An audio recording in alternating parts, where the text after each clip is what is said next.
Olá, meus amigos, sejam todos muito bem-vindos ao nosso canal. O Supremo Tribunal Federal acaba de amargar mais uma derrota, aonde eles colocam o Brasil no mapa mundial da censura e principalmente da tortura, né, que os parlamentares brasileiros têm sofrido diante do que Alexandre de Moraes tem feito. O Fachin tentou defender o Supremo Tribunal Federal e o Alexandre de Moraes após a corte italiana apontar parcialidade no caso de Carla Zambelli. Lembrando que temos aí espalhados pelo mundo Oswaldo Eustáquio, Constantino, temos outros brasileiros envolvidos, como Eduardo Bolsonaro, né, que estão sofrendo essa censura do ministro Alexandre de Moraes e que nesse momento se vê como um dono de tudo. Ele diz o que vai ser, ele é o juiz, ele é o julgador, ele é a vítima, ele faz tudo. Só que agora a corte italiana impôs uma derrota, mostrando para o mundo que sim, o caso de Carla Zambelli é mais um dentre tantos na qual o ministro tenta pedir extradição, como assim fizeram nos Estados Unidos dias atrás, para tentar mostrar que existe, né, uma censura no Brasil, mas tudo isso é mentira, porque é ele que está tentando impor uma censura dentro do Estado brasileiro. Vamos ver qual será o próximo passo, porque o primeiro passo foi dado, que é justamente a apresentação dessas motivações. Quem Olha lê isso. ali, né, o que foi dito pela corte italiana, e deixando de lado o nome Brasil, diz isso aqui, é muito ditatorial o que o ministro Alexandre de Moraes fez. Eu acredito, doutora Kátia, que o próprio Supremo tenha dado ainda mais argumentos para isso que a senhora está dizendo, porque o ministro Fachin, o STF inclusive publicou uma nota, diz que vê com preocupação a decisão da Suprema Corte Italiana, da Justiça Italiana.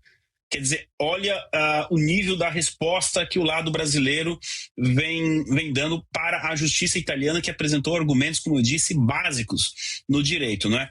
Para que os países, então, reconheçam, enfim, avancem nessa questão que a senhora levantou, extremamente importante, como eu disse, o primeiro passo foi dado hoje. Agora, na minha opinião, doutora Kátia, seria importante que a oposição brasileira, os opositores disso tudo que está acontecendo, agora com essa decisão da justiça italiana, que vale ressaltar, a justiça italiana ela sofre do mesmo problema que a justiça brasileira, de uma certa tomada da ideologia por parte da esquerda, não é?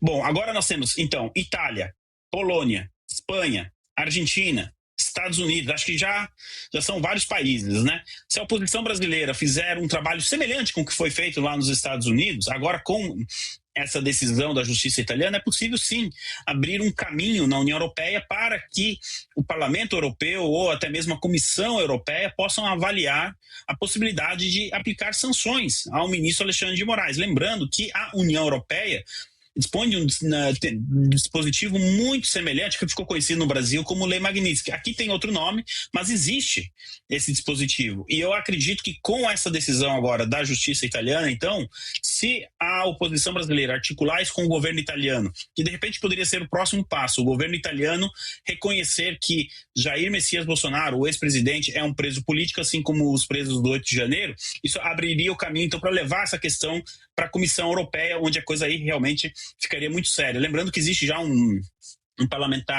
europarlamentar, da Polônia, que está acompanhando essa questão toda do Brasil e que já havia conseguido 16 assinaturas dos colegas para dar início ao processo de sanção contra o ministro Alexandre de Moraes, o que poderia, pelo menos, dar mais holofotes, né, a tudo isso que vem acontecendo no Brasil. Reparem o poder e a força que tem a denúncia. Geisiane, devolvo para você. Entenderam, pessoal? Então essa denúncia da Itália não é simplesmente mais uma denúncia. É uma denúncia que mostra todo ali o hemisfério europeu, né? Todos os países europeus na qual o ministro ainda tenta se manter de pé, no caso de Portugal, que tem uma grande relação com os ministros, onde acontece o evento do ministro Gilmar Mendes, o Gilmar Day. E aos poucos a gente vai ver que não tem para onde correr. Parece que as mesmas denúncias, as mesmas matérias, as mesmas informações, mas não é. Vai chegar uma hora, um momento que tudo isso vai colapsar. E o ministro vai ter que ceder, gente. Não tem outra tratativa, não tem outro método. Vai chegar um momento que o ministro vai ter que ceder, né? No caso dos envolvidos do dia 8, chegou um momento que o Alexandre de Moraes teve que soltar algumas pessoas, né? Porque ele não estava aguentando a pressão popular, a pressão que estava recaindo sobre ele. E isso é muito importante a gente ter ideia, a gente ter noção, porque uma hora ou outra ele não vai aguentar todo o peso que está vindo sobre ele. O ministro Edson Fachin, presidente do Supremo, tem tentado de todas as formas segurar a barra, mas vai chegar um momento que ninguém vai conseguir mais esconder, né? Ninguém vai segurar o braço dele, porque quem tentar esconder, quem tentar abraçar o ministro Alexandre de Moraes vai junto com ele. A matéria internacional traz o seguinte: Fachin defende o STF e Moraes após a corte italiana apontar imparcialidade no caso de Zambelli. Na sexta-feira agora que passou, um documento publicado no caso que negou a extradição da ex-deputada levantou dúvidas sobre a atuação do Supremo Tribunal Federal. Vem comigo, porque a matéria diz o seguinte, olha o peso dessa matéria.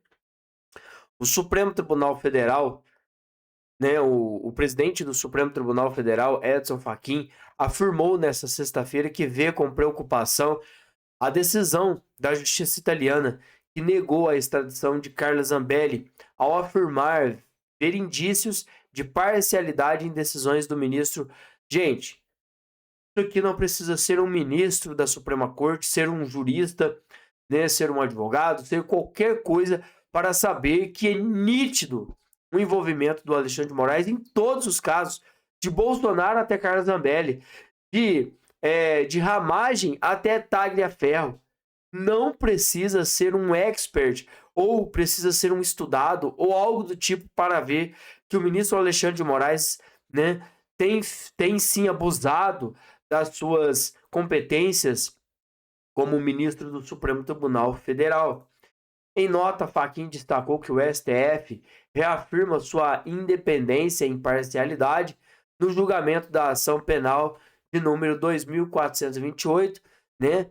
E por isso acompanha com preocupação a decisão proferida pela Justiça italiana em matéria relacionada à cooperação jurídica entre os dois países, ressaltando que esta corte vem atuando com marcante deferência aos estados estrangeiros quando examina pedido de extradição. Então, só lembrando também que os Estados Unidos condenou o Alexandre de Moraes também no envolvimento do Ramagem, onde eles estavam enviando, né, alguns agentes para denunciar brasileiros lá no exterior para que eles sejam extraditados. Tentaram fazer isso com Ramagem e não deu certo, porque ele estava legalmente no país e nada tinha feito. Então vocês entendem que não é só a corte italiana, a corte americana condenou os atos do ministro Alexandre de Moraes. Os deputados de oposição lá de Portugal também estão condenando todas as atitudes dos ministros, e em outros lugares da União Europeia também estão condenando. Cerca de 16 países já intensificaram uma campanha e vão promulgar, né, vão bater o martelo em cima de uma lei que definitivamente bane Alexandre de Moraes de pisar em solo europeu nesses 16 países, ou seja, o cerco está se fechando e não tem para onde o ministro fugir. E o que estamos acompanhando e o que vamos acompanhar é o que vai definir o futuro do ministro Alexandre de Moraes. Vamos acompanhar, tomara, gente, que ele sofra um maior número de sanções, seja nesses 16 países, Estados Unidos, Canadá, seja na América do Sul, que ele sofra, que ele não consiga sair do país. E que aqui ele também sofra as sanções brasileiras impondo derrota, porque é isso que nós precisamos fazer para que esse ministro, né, de Araque pare de uma vez por todas.